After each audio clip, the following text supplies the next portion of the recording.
오하! 레고하고 사는 문어커입니다. 오늘은 이 배트모빌 세대를 살펴보겠습니다. 역대 배트모빌 중 1세대와 2세대 그리고 5세대를 살펴보겠습니다. 1세대는 클래식한 모습이고 2세대는 긴 차체를 가지고 있습니다. 마지막 5세대 배트모빌은 텀블러로도 불리는 배트카입니다. 텀블러 한 잔의 나이트로 이 세대의 배트모빌이 영화 속에서는 어떤 모습이었는지, 그리고 레고로는 또 어떻게 그 부분이 표현이 됐는지 궁금하시죠? 먼저 1세대 배트모빌부터 살펴보겠습니다. 1세대 배트모빌은 1966년 배트맨 TV 시리즈에 나왔습니다. 긴 차체와 두 개의 콕핏 그리고 뒷부분의 날개가 특징이죠. 레고로 표현된 바디라인은 정말 흠잡을 데가 없습니다. 게다가 아주 세세한 부분까지 묘사가 되어 있었습니다. 오, 멋진데? 여러분, 원래 이 차는 배트모빌이 되기 전부터 정말 유명한 차였습니다. 배트모빌의 기반이 된 이 차는 1955년 공개된 포드 링컨의 컨셉카였습니다. 이름은 퓨츄라. 마치 운전석이 전투기처럼 되어 있어서 운전 중에 밖에서 들리는 소리를 들을 수가 없었죠. 그래서 소리를 듣기 위해 뒤쪽에 마이크가 달려 있었습니다. 이후 커스터마이징 자동차의 전설 조지 베리스가 이 차를 배트모빌로 만들었고 배트맨 TV 시리즈에 출연하면서 많은 인기를 얻었습니다. 아, 내가 근데 이 레고에 아쉬운 점이 하나가 있어. 배트맨 TV 시리즈는 배트맨과 로빈이 악당을 물리치는 스토리였습니다. 그래서 배트맨만큼이나 로빈의 역할이 중요했죠. 그런데 미니피규어에 로빈이 없어. 아, 로빈이 없는 게 조금 아쉽긴 합니다. 그래도 괜찮습니다. 바로 이 후드 위에 제가 가장 좋아하는 기믹이 들어있기 때문이죠. 앞에 달린 슈터? 아닙니다. 요게 뭘까요? 백미러인 줄 아셨다고요? 아, 전혀 아닙니다. 스위치를 누르면 이렇게 위로 올라오는데 그리고 나서 찌지지지지지직 레이저가 발사됩니다. 레이저가 나가는 게 다냐고요? 아닙니다. 제가 좋아하는 데는 또 다른 이유가 있죠. 잠복 중에 사용하기 아주 좋은 기능입니다. 일단 레이더 작동해 주시고 대시보드를 열고 스위치를 누르면 짜잔! TV가 나옵니다. TV요? 여러분, 하나 또 있습니다. 바로 이 트렁크를 열면 그물이 없네? 그물이 있어야 되는데. 제가 왜 그물이 트렁크에 있어야 된다고 했는지 바로 다음 장면을 보면 알 수 있습니다. 저런, 배트맨과 로빈이 함정에 걸렸습니다. 그래도 괜찮습니다. 원격 조정이 가능한 배트모빌이 있잖아요. 이제 줄이 끊어지면서 배트맨과 로빈이 날아갑니다.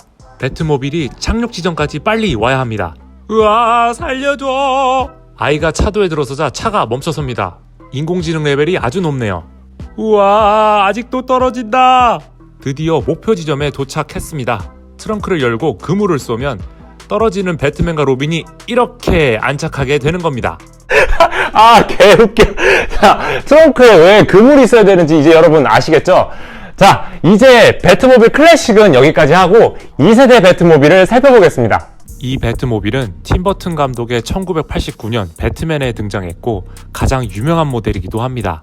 도어는 슬라이딩으로 열리고 닫히며 뒷부분에는 커다란 날개와 제트 엔진이 있습니다. 이 제트 엔진에서 나오는 불은 열기구에 사용하는 장치를 이용했다고 합니다. 레고로도 바디 표현은 정말 잘 됐습니다. 심지어 차를 앞으로 움직이면 뒤쪽에 제트 엔진이 불꽃이 일렁이는 것까지 표현을 했습니다. 다만 아쉬운 점은 도어가 슬라이딩이 아니라는 거죠. 그리고 말도 안 되는 수준의 도난 방지 장치가 되어 있습니다. 레고롤은 앞부분 엔진 인테이크가 살짝 덮이는 수준으로 구현되었습니다. 그 밖에 수많은 기능들이 있지만 레고로는 옆부분에 총만 구현되었습니다. 45,000원짜리 레고한테 제가 너무 많은 걸 바란 것 같습니다. 이 정도로만 기믹이 구현돼도 솔직히 가성비는 괜찮은 거죠. 자, 이제 2세대 배트모빌은 여기까지 하고 마지막 5세대 배트모빌을 살펴보겠습니다. 텀블러로도 불리는 이 배트모빌은 크리스토퍼 놀란 감독의 배트맨 영화에서 등장했습니다. 첫 등장에 아주 재미있는 대사가 있습니다. 텀블러가 어떤 자동차였는지 알려달라고 하자 경찰관이 이렇게 이야기합니다. 솔직히 이게 어떻게 자동차야, 탱크지. 이거 내가 나한테 물어봤어도 블랙탱크라고 했겠다. 레고로도 그런 모습이 정말 잘 구현되어 있습니다. 진짜 이 장갑 표현 보세요. 와, 진짜 역대급입니다, 역대급. 그리고 텀블러의 제일 큰 특징인 뒷바퀴가 4개인 부분까지 기가 막히게 표현이 되어 있습니다. 이 차를 누구는 텀블러라고 부르고 누구는 배트모빌이라고 부르고 왜 이렇게 두 가지 이름으로 불리는지 제가 알려드리겠습니다. 사실 텀블러는 교량을 건설하는 군용 장갑차입니다. 그래서 다리 건너편으로 넘어가기 위해 제트 점프가 가능하게 디자인되었습니다.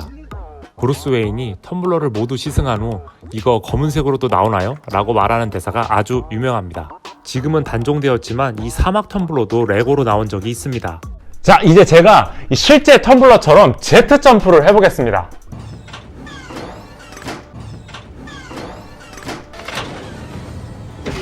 운전석에 그런 건 없어. 뿅뿅.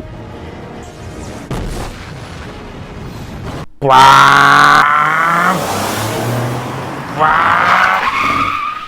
어때요, 여러분? 텀블러 진짜 괜찮죠? 가격 대비 진짜 최고야. 근데 딱 하나 아쉬운 점이 있습니다.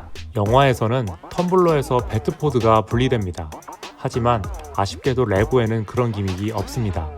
만약 배트포드가 분리되는 기믹까지 구현되었으면 얘는 진짜 역대급일 뻔했습니다. 하지만 그렇게까지는 안 돼 있었고 얘보다 더 큰 텀블러도 안 돼 있어요. 그런 건 없어요. 그래서 애초에 안 되는 기믹이다 라고 보시면 될 것 같습니다.